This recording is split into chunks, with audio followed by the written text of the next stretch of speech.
আর কয়েক ঘন্টা এরপরই চিরনিদ্রায় শায়িত হবেন ইরানের সদ্য প্রয়াত প্রেসিডেন্ট ইব্রাহিম রাইসি।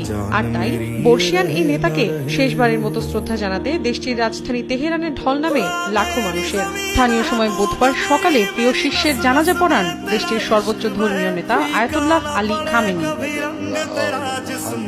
এরপর রাইসি সহ নিহতদের মরদেহ নিয়ে যাওয়া হয় আজাদ স্কোয়ারে। শ্রদ্ধা জানাতে দিনভর এখানেই রাখা হয় তাদের। পরে রাইসির প্রতি শেষ শ্রদ্ধা জানান তুরস্কের president Recep Tayyip Erdogan, Taliban সহ বিশ্বের বিভিন্ন দেশের সরকার, রাষ্ট্রপ্রধান ও শীর্ষ কর্মকর্তারা। বৃহস্পতিবার স্থানীয় সময় সকাল 8টায় ইরানের বিরসান্ত শহরে নেওয়া হবে প্রিয় নেতার মরদেহ।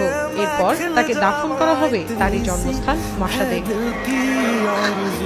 হেলিকপ্টার বিধ্বস্তে নিহত হওয়া প্রেসিডেন্টের প্রতি শ্রদ্ধা জানাতে স্থগিত করা হয়েছে দেশটির সব ধরনের বিয়ে। এক প্রতিবেদনে এ তথ্য জানায় কাতার ভিত্তিক সংবাদ মাধ্যম আল জাজিরা।